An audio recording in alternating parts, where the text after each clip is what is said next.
It could be London, Paris or New York. But this party is being held in Caracas for a young generation with money to spend. Most rich Venezuelans have already fled abroad, but these 30-somethings refuse to abandon their country. If we leave, who will fight to get our country back on its feet again? A stylist is hosting tonight's party. In a country where the average wage for a government worker is only $6 a month, her $45 T-shirts are an unimaginable luxury for most people. Aren't you ashamed of such flamboyance in the midst of a crisis? No, on the contrary. We mustn't all plunge into sadness. Otherwise, we'll never pull through. Those lucky enough to come from Venezuela's upper class live and work here in eastern Caracas. There are no slums here, only a business district. And there are bodegons everywhere, shops full of imported goods impossible to find elsewhere. To buy luxury goods like these, only dollars will do. Victor is part of Venezuela's high society. He supports the opposition to Nicolas Maduro's regime and hopes for a better future for his country. As a luxury property dealer, he's been hard hit by the economic crisis.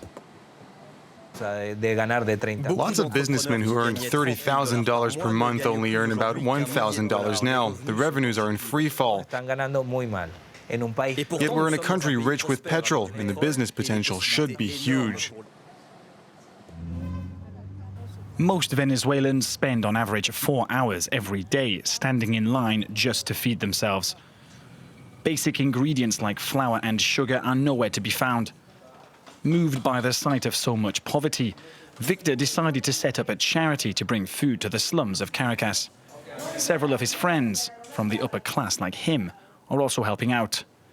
Twice a week, they deliver 200 dinners to children and old people, many of whom suffer from malnutrition. I'm here helping to make arepas. It feels good to help. The volunteers have no trouble threading their way through the city's poorest and most dangerous neighborhood. Before the crisis, these youths would never have ventured here. But now they're welcomed.